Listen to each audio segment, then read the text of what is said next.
Hey guys, this is Rahul and I again welcome you to this channel of mysearchy.com. Guys, आज के video में हम angular framework क्या होता है इस चीज़ को समझेंगे और एंगुलर से रिलेटेड एक छोटा सा प्रोजेक्ट मैं आपको करके बताऊंगा कि एंगुलर में बेसिकली काम कैसे होता है। वैसे तो एंगुलर इतना बड़ा फ्रेमवर्क है कि एक पूरा प्रोजेक्ट बनाने के लिए 5 या 7 मिनट का वीडियो काफ़ी नहीं होगा, लेकिन हम एक स्ट्रेंथ चेक करने के लिए एंगुलर से किस तरीके से काम हो सकता है इस चीज़ को चेक करने के लिए एक छोटा सा प्रोजेक्ट आज के वीडियो में करके देखेंगे। Okay, so first of all angular क्या होता है, तो अगर मैं इसकी आपको ऑफिशियल डेफिनेशन दूं तो गूगल का कहना है कि एंगुलर एक कंपोनेंट बेस्ड फ्रेमवर्क है जिससे आप स्केलेबल, मेंटेनेबल और मोर टेस्टेबल एप्लीकेशंस बना सकते हैं। अब अगर आपको डेफिनेशन समझ आई हो तो मैंने कहा कि गूगल का कहना है, मतलब एंगुलर जो है वो गूगल का प्रोडक्ट है या गूगल इसे मैनेज करता है। अब इसके एक एक वर्ड्स को हम एलैबोरेट करते हैं कि इस डेफिनेशन में क्या क्या कहा गया। सो गूगल ने कहा Angular is a component based framework. Now what is the meaning of component? So आप वेब एप्लीकेशन में या वेब पेज पर जो कुछ भी देखते हैं वो एक्चुअली एक कंपोनेंट है। मतलब जो नेविगेशन बार होता है वो एक कंपोनेंट है, जो मेन्यू आप देखते हैं वो एक कंपोनेंट है, अगर आप कोई टेबल देखते हैं तो वो एक कंपोनेंट है, अगर आप इमेज स्लाइडर देखते हैं तो वो एक कंपोनेंट है। इस तरीके से जितने भी एलिमेंट्स आप एक वेब पेज पर देखते हैं वो सभी कंपोनेंट हैं और एंगुलर के अंदर इन कंपोनेंट्स को मैनेज करने के लिए बहुत बढ़िया स्ट्रक्चर दिया गया है। सो इन कंपोनेंट्स को बनाकर आप एक रीयूजेबल फॉर्म में यूज कर सकते हैं। मतलब बस आप एक बार कंपोनेंट को बना लीजिए और फिर उसे आप कितने ही पेजेस पर रीयूज कर सकते हैं। ये इसकी सबसे बड़ी स्ट्रेंथ है। दूसरा, इसका स्ट्रक्चर कुछ ऐसा है जिसके कारण ये मोर टेस्टेबल हो जाता है, मोर मेंटेनेबल हो जाता है। आपको छोटे छोटे पार्ट्स में इस पूरी एप्लीकेशन को कंप्लीट करना होता है जो एंगुलर पर बनती है। तो क्योंकि छोटे छोटे पार्ट में हम एप्लीकेशन को कंप्लीट करते हैं तो ये छोटे छोटे पार्ट टेस्टिंग के लिए और मेंटेनेंस करने के हिसाब से भी बहुत ईजी होते हैं। तो इसलिए गूगल का कहना है कि आप एंगुलर की हेल्प से मोर मेंटेनेबल और टेस्टेबल कोड लिख सकते हैं। साथ ही ये स्केलेबल भी होता है। स्केलेबल का मतलब अगर बाद में आप इस पर्टिकुलर प्रोजेक्ट में कुछ ऐड करना चाहते हैं, कुछ कंपोनेंट्स को बढ़ाना चाहते हैं, तो एंगुलर फ्रेमवर्क का स्ट्रक्चर ऐसा है कि अगर आप बाद में किसी एप्लीकेशन जो एंगुलर में बनाई गई है इसमें अगर आपको कुछ एक्स्ट्रा कंपोनेंट्स ऐड करने हैं तो बहुत ईजीली वो कंपोनेंट्स ऐड हो जाते हैं और उसका ओवरऑल प्रोजेक्ट के ऊपर उतना खासा असर नहीं पड़ता है कि हमें उसको मेंटेन करने और टेस्ट करने में बहुत ज़्यादा मुश्किलात का सामना करना पड़े। सो यही ओवरऑल एंगुलर की खासियत है। इसके साथ ही बहुत रिच लाइब्रेरी आपको एंगुलर ने प्रोवाइड की हुई है जिसकी हेल्प से आप फॉर्म बिल्डिंग, फॉर्म टेस्टिंग, साथ ही फॉर्म को मेंटेन करना, साथ ही राउटिंग करना, साथ ही क्लाइंट सर्वर कम्युनिकेशन जैसे काम बहुत इजीली परफॉर्म कर सकते हैं। सो अब जब तक आप एंगुलर को पूरी तरीके से पढ़ नहीं लेते ये चीज़ें बहुत अच्छे से क्लियर नहीं हो पाएंगी, क्योंकि हो सकता है ये सारी टर्म्स आपके लिए बिल्कुल नहीं हो। अब ये जो एंगुलर प्लेटफॉर्म है, जो ये फ्रेमवर्क है, ये बेसिकली टाइपस्क्रिप्ट पर बनाया गया है। टाइपस्क्रिप्ट लैंग्वेज जावास्क्रिप्ट की ही सुपरसेट है। सो अगर मैं आपसे कहूँ कि एंगुलर सीखने के लिए आपको पहले से क्या क्या आना चाहिए, तो आपको जावास्क्रिप्ट का नॉलेज होना चाहिए। पर अगर आपको जावास्क्रिप्ट का नॉलेज नहीं है तो फिर एंगुलर पढ़ाने वाला या तो जावास्क्रिप्ट या टाइपस्क्रिप्ट आपको पहले बताता है, उसके बाद ही वो एंगुलर को कंटिन्यू कर सकता है। HTML, CSS ये चीज़ें नॉर्मली रिक्वायर्ड होती ही हैं, पर एंगुलर के साथ आप जनरली बूटस्ट्रैप यूज़ कर लेते हैं या एंगुलर का खुद का प्रोवाइड किया गया मटेरियल डिज़ाइन यूज़ कर लेते हैं। तो मटेरियल डिज़ाइन की हेल्प से भी आप एंगुलर में कंपोनेंट्स को क्रिएट कर सकते हैं जो ग्राफिकल कंपोनेंट्स आपको दिखाई देते हैं। इसके साथ ही एंगुलर के डेवलपर्स ने एंगुलर को इस तरीके से डिज़ाइन किया है कि एक्सटर्नल जावास्क्रिप्ट कोड पर कम से कम डिपेंडेंसी हो। कहने का मतलब ये है, मान लीजिए अगर आपने बूटस्ट्रैप की हेल्प से एंगुलर के अंदर एक नेविगेशन बार क्रिएट किया। अब नेविगेशन में एक ड्रॉप डाउन लिंक पर आपने क्लिक किया तो नीचे कुछ ड्रॉप डाउन खुल गया। ये जो ड्रॉप डाउन लिंक पर क्लिक करना होता है और ड्रॉप डाउन का खुलना होता है ये एक्चुअली जावास्क्रिप्ट के थ्रू मैनेज होता है। तो बूटस्ट्रैप के कोड में भी जावास्क्रिप्ट अटैच होती है जिसके थ्रू ये ड्रॉप डाउन वाला इफेक्ट जनरेट होता है। पर अगर एंगुलर में आप बूटस्ट्रैप के थ्रू नेविगेशन बार बना भी लें तो भी आप एंगुलर की हेल्प से उस जावास्क्रिप्ट कोड को जो बूटस्ट्रैप ने दिया है उसे रिप्लेस कर सकते हैं और एंगुलर ने अपनी तरफ से ही उस ड्रॉप डाउन को मैनेज करने के लिए एक एक्स्ट्रा कोड आपको प्रोवाइड करके रखा हुआ है। तो आपको एक्सटर्नल जो बूटस्ट्रैप ने जावास्क्रिप्ट कोड दिया है, that is the external code, इसके ऊपर रिलाय करने की जरूरत नहीं है। खुद से एंगुलर के कोड्स को आप उसमें यूज कर सकते हैं। So it is quite hard कि एक ही बार में ये सारी बातें समझ में आ जाएं, क्योंकि ये वाकई में थोड़ी सी टिपिकल बातें हैं जो पहली बार में उतने अच्छे से समझ में नहीं आती हैं। चलिए अब आपको टाइपस्क्रिप्ट रिलेटेड भी थोड़ी सी इंफॉर्मेशन प्रोवाइड करता हूँ। टाइपस्क्रिप्ट बेसिकली जावास्क्रिप्ट का ही सुपरसेट है। टाइपस्क्रिप्ट लैंग्वेज माइक्रोसॉफ्ट ने प्रोवाइड की है।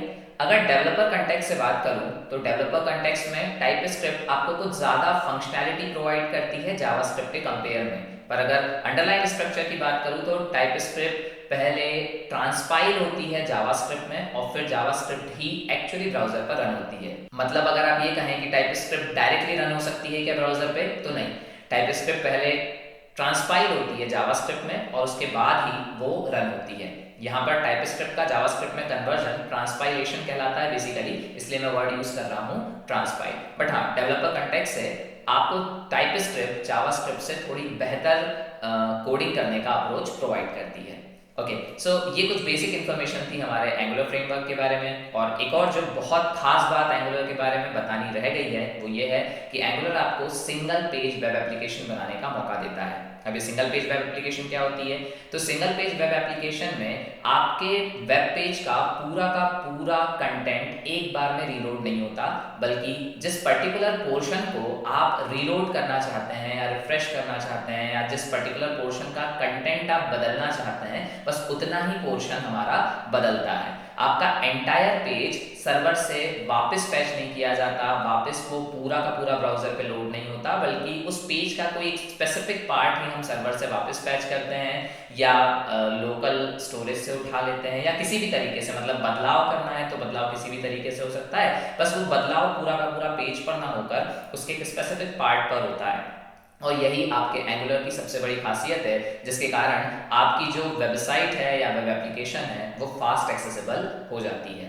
चलिए, अब ये एंगुलर की डिटेल्स तो मैंने आपको प्रोवाइड कर दी। अब एक जो छोटा सा हम लोग एक कोड बना के देखने वाले हैं उसको आपको मैं इंट्रोड्यूस करवा देता हूँ एंगुलर का। सो एंगुलर में आज हम बना के देखने वाले हैं एक बहुत ही कॉमन एप्लीकेशन, जिसमें आपने देखा होगा कि हम गूगल की हेल्प से लॉगिन कर सकते हैं। मतलब आजकल ये बहुत कॉमन चल रहा है कि आप गूगल की हेल्प से लॉगिन कर जाएं या आप फेसबुक की हेल्प से लॉगिन कर जाएं। तो मैं आपको आज गूगल की हेल्प से लॉगिन कैसे करते हैं with the help of Firebase, ये इस बारे में एक प्रोजेक्ट बताने वाला हूँ। तो चलिए आ जाइए हमारी कोडिंग स्क्रीन पर।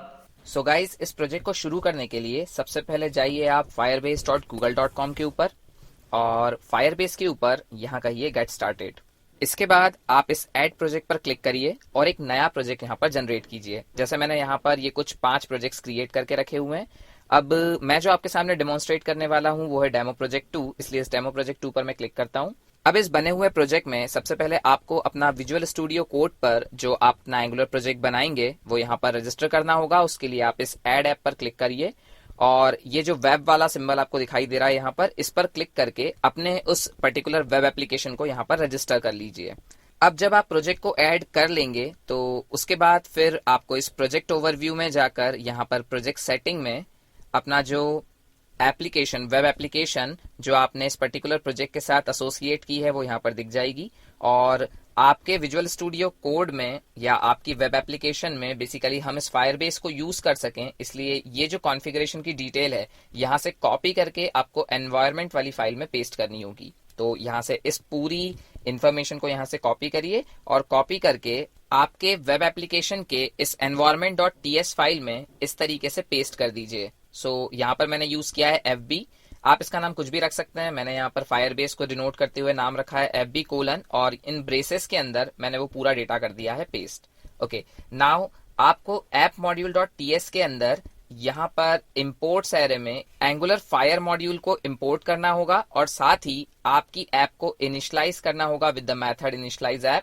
और ये environment.fb मतलब environment is the name of the environment file और .fb जो वेरिएबल हमने उसमें क्रिएट किया वो यहाँ पर इस तरीके से लिखना होगा, तब जाके कहीं आपकी एप्लीकेशन फायरबेस को यूज करने के लायक होगी। साथ ही आपको 2 लाइब्रेरीज को भी इंस्टॉल करना होगा जिसका नाम है फायरबेस और angular/fire। इसे इंस्टॉल करने के लिए आपको टर्मिनल पे लिखना होगा npm एंड देन इंस्टॉल और उसके बाद लिखना होगा आपको फायरबेस। और इसके चल जाने के बाद जब आप एंगुलर फायर को इंस्टॉल करने की कोशिश करेंगे तो आपको लिखना होगा npm install and then @angular/fire। इसके बाद आपकी एप्लीकेशन रेडी हो जाएगी आपके फायरबेस को यूज करने के लिए। अब अगर मैं मेरी एप्लीकेशन में फायरबेस के थ्रू गूगल बेस या फेसबुक बेस लॉगिन प्रोवाइड करना चाहता हूं, ऐसा करने के लिए आपको ऑथेंटिकेशन के बाद इस साइन इन मेथड में जाना होगा और यहाँ पर एड न्यू प्रोवाइडर में इस तरह से गूगल को इनेबल करके इसे सेव करना होगा।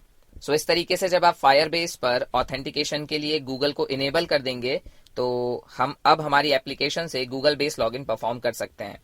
सो इसके लिए मैंने ऐप कंपोनेंट डॉट एचटीएमएल में दो बटन्स बनाकर रखे हुए हैं। तो एक लॉगिन बटन है और एक लॉग आउट बटन है। जब मैं पहली बार एप्लीकेशन को ओपन करूं तो मुझे लॉगिन बटन दिखाई दे। लॉगिन बटन पर क्लिक करने पर मैं रिडायरेक्ट हो जाऊं जीमेल पर, जीमेल मुझे लॉगिन करने दे और लॉगिन करने के बाद जब मैं सक्सेसफुली लॉगिन कर लूं तो ये लॉगिन लिंक बदलकर हो जाए लॉग आउट में, और फिर जब मैं लॉग आउट पर क्लिक करूं तो आफ्टर द लॉगिंग आउट ये लिंक वापस बदल जाए लॉगिन में। सो इसलिए यहाँ पर मैंने दो बटन्स को यूज किया है और यहाँ कुछ एनजी इफ दिया है। अब ये एनजी इफ क्या है ये मैं आपको बताता हूँ।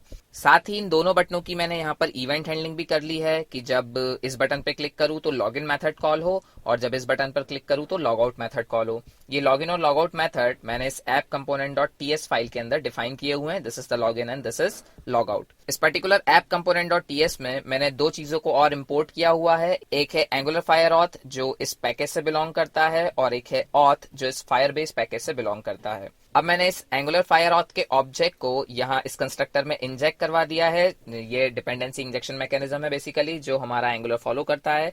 सो एंगुलर फायर ऑथ का ऑब्जेक्ट मैंने लॉगिन के अंदर एक्सेस किया via using this dot F, और इसके पास एक ऑलरेडी बिल्ट इन ऑब्जेक्ट है कॉल्ड एज ऑथ जिसके पास एक मेथड है साइन इन विथ रीडायरेक्ट, और इस मेथड को मैंने एक आर्गुमेंट पास किया है new auth and this auth is basically this one. ये ऑथ मैंने यहाँ पर यूज किया और इसका एक मेथड कॉल किया है गूगल ऑथ प्रोवाइडर। सो ऐसा करने से जब मैं लॉगिन बटन पर क्लिक करूंगा तो मुझे जीमेल के लॉगिन वाले विंडो के ऊपर रिडायरेक्ट कर दिया जाएगा जहां पर मैं अपना ईमेल आईडी प्रोवाइड करूंगा, पासवर्ड प्रोवाइड करूंगा एंड उसके बाद मैं लॉगिन कर जाऊंगा। सेम आफ्टर लॉगिन अगर आप लॉग आउट बटन पर क्लिक करते हैं तो सिंपल सा एक मेथड मैंने यूज किया है इसी एंगुलर फायर ऑथ का this dot F dot auth and then sign out. So इस अकेले साइन आउट मेथड से मैं इजीली साइन आउट कर जाऊंगा। सो आप देख ही रहे होंगे कि कितनी रिच लाइब्रेरी प्रोवाइड की है एंगुलर ने कि हमें बहुत ज्यादा मेहनत नहीं करनी पड़ रही है, बस हमें उस लाइब्रेरी को यूज करना है और हम गूगल के थ्रू लॉग इन और लॉग आउट परफॉर्म कर सकते हैं। अब ये जो स्टेटस मैंने यहाँ पर लिखा हुआ है that is not status and status, ये इसलिए लिखा हुआ है ताकि आपको एक बार में कोई एक ही बटन दिखाई दे। जब मैं लॉगिन ना रहूं तो मुझे लॉगिन बटन दिखाई दे और जब मैं लॉगिन हो जाऊं तो फिर मुझे लॉग आउट बटन दिखाई देने लगे। ऐसा करने के लिए मैंने यहाँ पर स्टेटस को चेक किया है वाया यूजिंग दिस लॉजिक। इस लॉजिक से मुझे ये पता चल रहा है कि क्या मैं वाकई में लॉगिन हूं या नहीं। अगर मैं लॉगिन हूं तो इस स्टेटस के अंदर एक ट्रूथी वैल्यू आएगी और अगर मैं लॉग आउट हूं तो इस स्टेटस के अंदर एक फॉल्सी वैल्यू आएगी। उसी ट्रूथी और फॉल्सी वैल्यू के बेसिस पे मैंने यहाँ ऐप कंपोनेंट डॉट एचटीएमएल में ये कंडीशंस मेंशन की है। सो जब मेरी एनजीएफ की कंडीशन ट्रूथी होती है तो ये पर्टिकुलर बटन दिखाई देती है और अगर एनजीएफ की कंडीशन फॉल्सी होती है तो ये बटन दिखाई नहीं देती है। तो जब मैं लॉगिन होना चाहता हूं तो शुरुआत में ये वैल्यू होती है फॉल्सी, इसलिए मैं इसे नॉट करके ट्रूथी बना रहा हूं और फिर मैं लॉगिन बटन को इसी कारण से देख पा रहा हूं। एंड जब मैं लॉगिन कर जाऊंगा तो ये हो जाएगा truthy. So that's why this not will become it falsies. Falsies बनाने के कारण फिर ये लॉगिन बटन दिखना बंद हो जाएगी और लॉग आउट बटन दिखना शुरू हो जाएगी। चलिए तो अब इसको एक बार टेस्ट करके देख लेते हैं। सो आ जाइए क्रोम के ऊपर and this is the local host :4200। सो यहाँ पर एक लॉगिन बटन दिखाई दे रही है शुरुआत में। मैंने लॉगिन पर क्लिक किया और मुझे रिडायरेक्ट कर दिया गया है जीमेल के बेसिकली इस पेज पर, और यहाँ पर मैं अपनी एक आईडी चूज करता हूँ लाइक दिस, और इसकी हेल्प से मैं लॉगिन हो चुका हूँ इसलिए मुझे यहाँ पर लॉग आउट की बटन दिखाई दे रही है। अब अगर मैं इस लॉग आउट पर क्लिक कर दूं so now it is again converted to log in, और अगर अब मैं वापस लॉग इन की बटन पर क्लिक करता हूं तो मुझे वापस रीडायरेक्ट कर दिया जाता है इसी गूगल के पेज पर। सो होप गाइज आपने इस छोटी सी एप्लीकेशन को एंजॉय किया होगा, और मेरा मेन मोटो यहाँ पर ये बताना था कि कितनी आसानी से आप प्रोवाइडेड लाइब्रेरीज की हेल्प से जो एंगुलर ने आपको प्रोवाइड की है गूगल बेस्ड लॉग इन और लॉग आउट जैसी चीजों को मैनेज कर सकते हैं।